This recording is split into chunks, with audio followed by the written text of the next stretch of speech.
सोमनाथ भारती हैं, पहले से हैं, वो सत्ता में रहे हैं और बांसुरी स्वराज, उनके साथ सुषमा स्वराज का एक टैग लगा हुआ है। उसके से भी बड़ा है कि उनके साथ मोदी जी का टैग लगा हुआ है और मोदी जी हैं तो फिर सब कुछ मुमकिन है। तो इस बार तो लगता है कि नई दिल्ली सीट पे बीजेपी काबिज होगी। और मोदी जी का एक टैग हटा दिया जाए और सुषमा स्वराज की बेटी का नाम हटा दिया जाए तो ये सामाजिक रूप से कहाँ कहाँ ये दिखाई दी है आज से पहले राजनीतिक रूप से। इनको तो अचानक जो है मोदी जी ने टिकट दे दिया कि आप जाइए नई दिल्ली से जो है जा करके चुनाव लड़िए। इनका इंटरनल विरोध भी होगा मीनाक्षी, चूँकि यहाँ पर सिटिंग MP थी मीनाक्षी लेखी, उनका टिकट काट करके इनको दिया गया है। नमस्कार, मैं हूं भारत चौहान, आप देख रहे हैं न्यूज़ तक और हमारे साथ हैं आज कुछ खास मेहमान। मैं आपको सबसे पहले बता देना चाहता हूं, सर हैं अमित जी, ये राष्ट्रीय सहारा के वरिष्ठ पत्रकार हैं, और PK चौरसिया जी हैं, दैनिक भास्कर के वरिष्ठ संवाददाता हैं, और सर हैं हमारे साथ गिरीश जी, ये भी वरिष्ठ संवाददाता हैं। तो हम आज एक खास मुद्दे पर बात करने वाले हैं। मैं आपको बता देना चाहता हूं, ये नई दिल्ली लोकसभा सीट है और यहां से बहुत ज़बरदस्त टक्कर जो है मानी जा रही है लोकसभा चुनाव को लेकर के। क्या समीकरण बनेंगे, इसके लिए ही हम यहां पर आज बात करने के लिए इकट्ठा हुए हैं। सोमनाथ भारती हैं, आम आदमी पार्टी के वरिष्ठ नेता, और बांसुरी स्वराज हैं जो यहाँ से बीजेपी ने अपने उम्मीदवार, लोकसभा प्रत्याशी के रूप में उम्मीदवार हैं। सर, क्या समीकरण रहने वाले हैं? सबसे पहले मैं आपसे जानना चाहता हूँ कि किस तरह से समीकरण बनेंगे आम आदमी पार्टी और बीजेपी के बीच। देखिए, आम आदमी पार्टी और बीजेपी में इस बार टक्कर ज़बरदस्त होने वाला है। सोमनाथ भारती हैं, पहले से हैं, वो सत्ता में रहे हैं और बांसुरी स्वराज, उनके साथ सुषमा स्वराज का एक टैग लगा हुआ है। उसके से भी बड़ा है कि उनके साथ मोदी जी का टैग लगा हुआ है और मोदी जी हैं तो फिर सब कुछ मुमकिन है। तो इस बार तो लगता है कि नई दिल्ली सीट पे बीजेपी काबिज होगी। सर, जो बांसुरी स्वराज की अगर बात करें तो उनकी माता जी की छवि जो है, जो यहाँ के इलाके हैं, खासकर पटेल नगर हो गया, करोल बाग हो गया, या वेस्ट दिल्ली का जो इलाका इस सीट में आता है, उसमें सुषमा स्वराज जी का बहुत अच्छा प्रभाव माना जाता था। तो क्या आपको लगता है उसका फ़ायदा इनको मिलेगा? एकदम मिलेगा। सुषमा जी का व्यवहार बहुत अच्छा रहा है और दोनों ही पार्टियां उनको लाइक करती थी। उस समय जो विपक्ष में थी तब भी वो बहुत पॉपुलर थी, तो इसलिए। और बांसुरी भी बहुत समझदार हैं, लॉ की स्टूडेंट रही हैं और उन्होंने बहुत ग्राउंड लेवल पे काम किया है। वे ऑफ टॉकिंग जो है बांसुरी का, उसकी बात करें तो वो किस तरह से लोगों को प्रभावित करने वाला है, क्या लगता है सर आपको? उनकी बोली में बहुत मिठास है और महिलाओं को वो अट्रैक्ट करती हैं, और महिलाओं को नहीं, पुरुषों को भी। तो सबसे बड़ी बात है कि आपका व्यवहार इसमें बहुत काउंट करेगा। सोमनाथ भारती के साथ जो उनकी पत्नी को लेकर के जो हादसे हुए थे, लोग अभी उसको भूले नहीं हैं और वो इसमें उनको डैमेज करेगा। हमारे साथ एक वरिष्ठ संवाददाता और हैं। सर, क्या नाम है आपका? नाम बताइए। मेरा नाम राकेश कुमार गिरी है। आपको लगता है दोनों की टक्कर में किसको फ़ायदा मिलेगा, कौन जीत सकता है? नहीं, जीतने की तो बात हम लोग नहीं बता सकते कि कौन जीतेगा, लेकिन यहाँ पर मोदी जी का एक टैग हटा दिया जाए और सुषमा स्वराज की बेटी का नाम हटा दिया जाए तो ये सामाजिक रूप से कहाँ कहाँ ये दिखाई दी है आज से पहले राजनीतिक रूप से। इनको तो अचानक जो है मोदी जी ने टिकट दे दिया कि आप जाइए नई दिल्ली से जो है जा करके चुनाव लड़िए। इनका इंटरनल विरोध भी होगा मीनाक्षी, चूँकि यहाँ पर सिटिंग MP थी मीनाक्षी लेखी, उनका टिकट काट करके इनको दिया गया है। मीनाक्षी लेखी के काम काज से लोग कितना खुश थे उसके बारे में? मीनाक्षी लेखी के काम काज से तो लोग खुश नहीं थे, लेकिन जो कैडर है अंदर अंदर, जो उनका आदमी होगा, निश्चित रूप से अंदर अंदर विरोध करेगा, जिसका फ़ायदा आम आदमी पार्टी को मिलेगा। रही बात कि उनकी पत्नी का, सोमनाथ भारती की पत्नी के साथ में क्या हुआ नहीं हुआ, वो उनका पर्सनल मैटर था, उससे सामाजिक रूप से कोई प्रभाव नहीं पड़ता। आपको लगता है कांटे की टक्कर होगी सर? बहुत कांटे की टक्कर होगी, और एक सीट पर नहीं, 7 सीट पर। ऐसा नहीं होता है भरत जी कि महिलाओं को लेकर के, महिलाएं बहुत संवेदनशील होती हैं। जो अपनी पत्नी के साथ इस तरह का व्यवहार कर सकता है, वो और महिलाओं के लिए क्या कर सकता है? ये तो मुद्दा बनेगा ही बनेगा, और ये उसमें वो कोर्ट भी गए हैं, जेल भी गए हैं। बीजेपी भी इस मुद्दे को उठाएगी? एकदम उठाएगी सर। और जहाँ तक ये कह रहे हैं कि मीनाक्षी लेखी की बात, तो बीजेपी में ये है कि जिसने सर्वोच्च ने, जिसको पार्टी ने जिसको टिकट दे दिया है, उसका विरोध नहीं होता है। आप मामा में देख सकते हैं जो स्थिति रही है, तो यहाँ पे वो विरोध, उस तरह की विरोध अंदर भीतरघात वाली बात नहीं होगी। हमारे साथ PK चौरसिया जी हैं, दैनिक भास्कर के वरिष्ठ संवाददाता। चौरसिया जी, आपसे सवाल मेरा ये है कि जो यहाँ की सिटिंग MP थी मीनाक्षी लेखी जी, उनके कामकाज के बारे में आपका क्या कहना है कि उनका रिपोर्ट कार्ड कैसा रहा है लोगों का?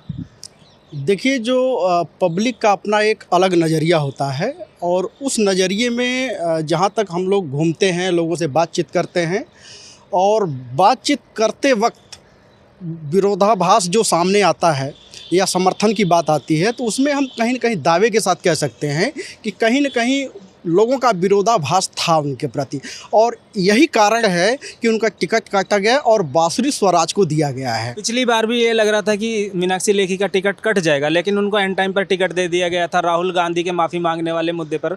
तो आपको लगता है कि मीनाक्षी लेखी जो है वो बीजेपी के लिए इस एक विनिंग कैंडिडेट नहीं थी?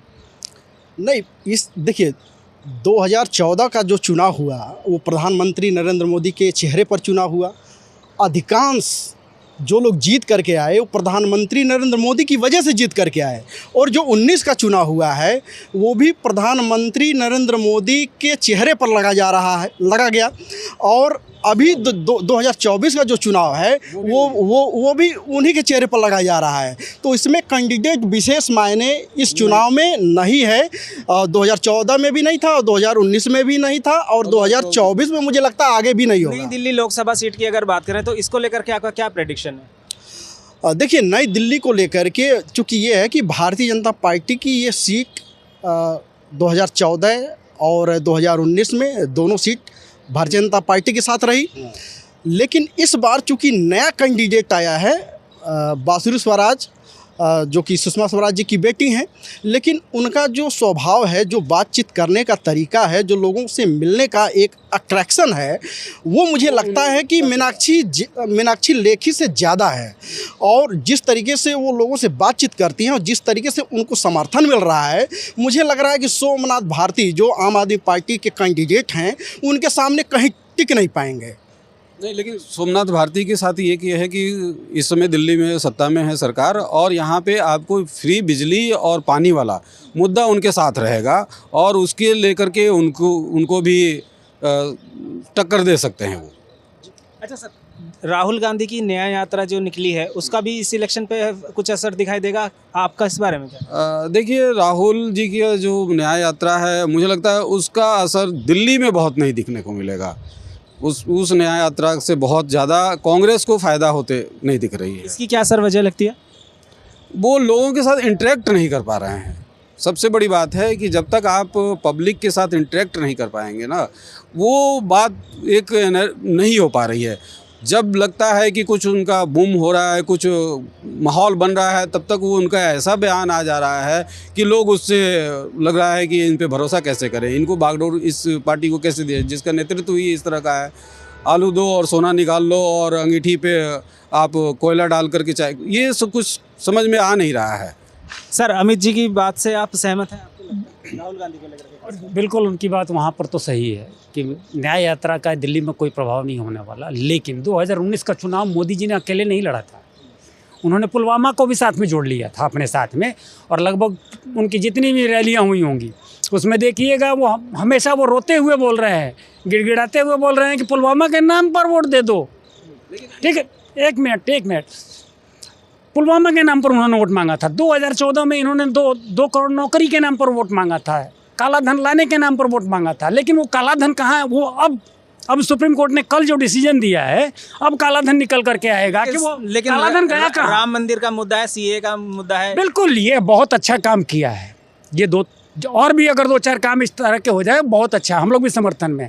लेकिन बेवकूफ़ बन करके नहीं कि हम 2 करोड़ नौकरी दे देंगे, हम ये कर देंगे, हम वो कर देंगे, हम काला धन लाएंगे। साला 10 साल हो गया, काला धन का पता ही नहीं चला।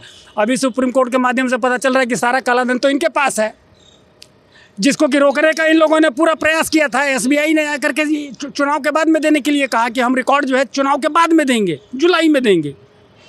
भाई क्यों? जब तुम्हारे पास ऑन रिकॉर्ड है, अगर तुम्हारे पास सारा चीज़ है तो तुमको तो सेम डे दे देना चाहिए था। सरकार एम्प्लॉयमेंट के नाम पर जो है अग्निवीर जैसी बड़ी योजना भी लाई है, उस पर सर क्या कहना है? अग्निवीर ला करके तो इन्होंने देश का बेड़ा, सेना का बेड़ा गर्क कर दिया है। और सेना का बेड़ा गर्क होने से ज़्यादा जो है नौजवानों का बेड़ा गर्क हो रहा है कि 4 साल नौकरी के बाद में वो आकर के गार्ड की नौकरी किया करेंगे, जिसको कि आनंद महिंद्रा ने कहा था कि हम नौकरी देंगे आगे बढ़ करके। जब उनसे पूछा गया कि ये 40,000 सैलरी पर रिटायर्ड होगा, जब आएगा 4 साल बाद, तो आप इसको सैलरी कितना देंगे? उसके बाद से आनंद महिंद्रा का कोई बयान आया नहीं है। क्या अग्निवीर वालों को कितना देंगे ये? जहाँ पर जिस सेना में 3 साल की तो ट्रेनिंग होती है, वहाँ 4 साल में तुम रिटायर कर रहे हो। तो वो क्या खाक सेना का सेनापति बनेगा? नहीं, उसमें एक और भी मुद्दा था कि जो अग्निवीर करेगा उसके आगे जो सेना की वैकेंसीज निकलेगी उसमें रिजर्वेशन होगा, ठीक है, वो एक फ़ायदा होगा। दूसरी बात है कि आप 4 साल में इतने सक्षम हो जाते हैं कि आप कहीं भी काम कर सकते हैं, आपको सैलरी मिलते हुए आप ट्रेनिंग ले रहे हैं एक तरह से। ये विदाउट ये नहीं है कि आप इंटर्न कर रहे हैं, फ्री में कर रहे हैं, आपको एक आप किस तरह से समाज को देखना चाहिए ये सब आपको ज्ञान मिल जाता है। और योजनाओं का लाभ बीजेपी को मिलेगा, आपको सर क्यों लगता नहीं है? होगा? अगर ऐसा नहीं होता तो युवा इतने अनपढ़ बेवकूफ़ तो है नहीं, फिर क्यों आते? किसी को पकड़ के तो नहीं है। अगर इतनी वैकेंसी निकल रही है तो लोग आ रहे हैं ना, तो कहीं तो कुछ तो हो रहा है ना। इसको कह देना कि नहीं है, अच्छा जो पॉपुलेशन है उसके हिसाब से तो आप कभी जॉब मिलेगा ही नहीं आपको। पॉपुलेशन हमारे बढ़ती जा रही है और उसमें जॉब तो हमेशा कम ही रहेगा ना, एक लिमिट रहेगी। तो हमें तो अब पॉपुलेशन के बारे में सोचना पड़ेगा कि इसको कैसे करेंगे। अच्छा चौरसिया जी, एक मुद्दा जो है सीए का है, कल सीए पास कर दिया सरकार ने, आपको लगता है प्रभावित करेगा चुनाव को? बिल्कुल प्रभावित करेगा, क्योंकि ये लंबे समय से सिर्फ आसाम के ही लोगों की नहीं, सिर्फ त्रिपुरा के लोगों की नहीं, लंबे समय से जो भारत के तटवर्ती जो राज्य हैं उनकी लंबी समय से ये मांग हो रही थी कि घुसपैठिए आ रहे हैं और घुसपैठिए उस राज्य को सबसे ज़्यादा निशाना बना रहे हैं या घुसपैठ करने की कोशिश कर रहे हैं जो भारत का सीमावर्ती राज्य है। तो वहाँ पर जिस तरीके से वो घुसपैठ कर रहे हैं ये तो हमारे देश के लिए आंतरिक सुरक्षा का मामला है। दिल्ली का भी ये मसला है कि यहाँ पर बांग्लादेशी घुसपैठिए हैं काफ़ी, तो ये अब जो है वोटों की राजनीति भी अब बीजेपी करेगी या अपनी तरफ खींचने की कोशिश करेगी, तो लगता है आपको इससे दिल्ली में खासकर फ़ायदा मिलेगा? देखिए, अगर आंकड़े के हिसाब से आप देखेंगे तो दिल्ली में सबसे ज़्यादा रोहिंग्या है जो आकर के अवैध रूप से यहाँ बसा हुआ है। हो सकता है जो यहाँ का मूल निवासी होगा उसके पास दस्तावेज नहीं होगा, लेकिन उनके पास सब कुछ है। तो सिस्टम पर सबसे पहला सवाल ये उठता है कि गैरकानूनी तरीके से कैसे उनका आधार कार्ड बन रहा है, कैसे उनका पैन कार्ड बन रहा है, कैसे उनका वोटर आईडी कार्ड बन रहा है और कैसे वो किस तरीके से एक समूह बना करके वो रह रहे हैं। दिन में तो वो कूड़ा बीनने का काम करते हैं, पन्नी उठाते हैं, लेकिन रात में अगर आप देखेंगे वो क्राइम करते हैं, वो अपराध करते हैं। और उनकी सबसे ज़्यादा जो संख्या है, आप जाकर के थाने में पता करिए, आपको पता चलेगा। हम लोग कवर करते हैं तो हमें पता चलता है कि रात में 10 रोहिंग्या रोज़ पकड़ा जाता है। कहीं वो चोरी करता है तो कहीं डकैती करता है तो कहीं किसी को चाकू मारता है, कहीं छीना झपटी करता है। तो ये सिर्फ घुसपैठ ही नहीं कर रहे, ये दूसरे देशों से आकर के यहाँ पर हमारे लोगों पर हमला कर रहे हैं। और एक चीज़ और आप देखेंगे, रोड के किनारे जहाँ भी सरकारी ज़मीन है वहाँ पर इन लोगों ने कब्जा कर रखा है और कब्जा करके वहाँ पर झुग्गी बना रखी है, वहीं से सारी गतिविधि इन लोगों की चलती है। तो ये सीए ला करके मैं तो प्रधानमंत्री नरेंद्र मोदी को और केंद्रीय गृह मंत्री अमित शाह जी को मैं बहुत बहुत धन्यवाद देता हूँ कि उन्होंने इस तरीके से एक विधेयक ला करके इसको पास कराया और इसको लागू किया। अच्छा सर, ये बताइए विकास का क्या है यहाँ पे वो है? आपको लगता है कि नई दिल्ली सीट पे विकास हुआ है कुछ? विकास तो लगभग पूरे देश में दिख रहा है और ये नेचुरल चीज़ है, जो भी सत्ता में आएगा वो करेगा। हमारी स्पीड अगर 2 किलोमीटर की थी तो ये 4 किलोमीटर पर आएंगे, या 8 किलोमीटर पर, 10 किलोमीटर पर भी जा सकते हैं। ये तो अब चलता रहता है निरंतरता में, ये कोई विशेष पैमाना नहीं है। जो कि विकास के मुद्दे पर बीजेपी को वोट मिलेगा? नहीं, रोजगार के मुद्दे पर मिलना चाहिए, महंगाई के मुद्दे पर वोट मिलना चाहिए, न कि भाई इसके मुद्दे पर कि विकास हो रहा है। विकास पर 55 लाख करोड़ रुपया था 2014 में कांग्रेस के टाइम में कर्जा, विदेशी कर्ज। आज की डेट में ये 2,55,000 करोड़ हो चुका है। ये 2 लाख करोड़ रुपया ला करके कोई भी अर्थव्यवस्था भी तो सर बढ़ी है, अर्थव्यवस्था भी तो। ये बताइए कि जीडीपी कितने लोगों को समझ में आती है? मैं आप ही सब समझना चाहता हूँ, आप ही मुझे समझा दीजिए कि जीडीपी होती क्या है और इसको कैसे दिखाया जाता है, कैसे दर्शाया जाता है। ये कुछ अर्थशास्त्रियों का गुणा भाग है और सरकार का खेल है कि हमारी जीडीपी इतने ऊपर जा रही है, 8.4 है, 8.5 है। भले ही डेवलपमेंट जो है आज की डेट में NHAI के मैक्सिमम प्रोजेक्ट्स जितने भी नितिन गडकरी के मंत्रालय में 3 साल पहले टेंडर हुए थे, 75% प्रोजेक्ट्स होल्ड पर हैं क्योंकि इनके पास फंड नहीं है। कैसे जीडीपी आपकी ऊपर जा रही है? नहीं, इसके बाद भी डेवलपमेंट बहुत हुआ है। सबसे ज़्यादा अगर काम हुआ है तो नितिन गडकरी के ही विभाग में हुआ है। सड़क का इतना इंफ्रास्ट्रक्चर आपके पास हो गया है कि इससे पहले नहीं था। जितना आपने 60 सालों में नहीं किया उतना इन्होंने कर दिया है। आप अभी भी कहीं भी जाने के लिए आप सड़क का इस्तेमाल कर सकते हैं और ट्रेन से ज़्यादा जल्दी आप पहुंचेंगे। तो ये जो सड़कों का जाल बिछा है ये बहुत मचा है। बीजेपी इसके इन्हीं के नाम पर वोट लेगी सर? एकदम लेगी, क्यों नहीं लेगी। देखिए कुछ ना कुछ यहाँ से 2014 से पहले यहाँ से देहरादून जाते समय एक टोल प्लाजा हुआ करता था, आज की डेट में 6 हैं। ठीक है, डेवलपमेंट पहले भी था, आपको पेमेंट करना पड़ेगा, पहले भी था, आपको पेमेंट करना पड़ेगा। अगर सुविधा लेंगे तो आपको करना पड़ेगा। तो बढ़ोतरी होती है। जहाँ 200 रुपये में हम लोग पहुँचते थे, आज की डेट में 800 रुपये दे करके पहुँच रहा है आदमी। आप कह रहे हैं कि डेवलपमेंट हुआ है। आप समय बच गया, समय सबसे कीमती हो गया है और समय बचेगा। आपके गाड़ी का लाइफ बढ़ जा रहा है, ये भी देखिए। आपके पेट्रोल डीजल की बचत हो रही है। हो गई है, बढ़े या न घटे, वो 15 साल में। सर मेरा लास्ट सवाल चौरसिया जी से। चौरसिया जी, आपको क्या लगता है किस तरह की टक्कर रहने वाली है? फाइनली आप बताइए, सुषमा स्वराज की जो बेटी हैं बांसुरी स्वराज और सोमनाथ भारती के बीच किस तरह की यहाँ टक्कर आप देख रहे हैं? देखिए जो टक्कर है बहुत ही दिलचस्प है और मुझे लगता है कि दिल्ली की ये ऐसी सीट है, नई दिल्ली लोकसभा सीट, जो बहुत ही हाईटेक मानी जाती है। यहाँ से बड़े बड़े नेताओं ने अपनी किस्मत आजमाई है और बहुत लोगों ने यहाँ से राजनीति की है। चूँकि ये जो बेल्ट है बुद्धिजीवियों का बेल्ट माना जाता है, जो उद्योगपति हैं उनका बेल्ट माना जाता है। और इसके साथ ही आप देखेंगे इसके साथ झुग्गी झोपड़ी भी जुड़ी हुई है और इसके साथ ही साथ जो सर्वेंट, जो सरकारी नौकर हैं गवर्नमेंट के, वो भी इस एरिया में सबसे ज़्यादा निवास करते हैं। तो मुझे ये पूरा मिक्सअप है। लेकिन हाँ, ये मैं कह सकता हूँ कि जो झुग्गी झोपड़ी का जो वोट है वो आम आदमी पार्टी को जाएगा, उसमें कोई रोक नहीं पाएगा। लेकिन बढ़त सबसे ज़्यादा तभी हो सकती है जब यहाँ का जो अपर क्लास का व्यक्ति है और मीडियम क्लास का जो व्यक्ति है वो सबसे ज़्यादा जो वोट करता है वो भारतीय जनता पार्टी को करता है। यदि ये घरों से निकलेगा और वोट करेगा तो मैं दावे के साथ कह सकता हूँ कि बांसुरी स्वराज को अच्छे मार्जिन से बांसुरी स्वराज यहाँ से चुनाव जीत सकते हैं।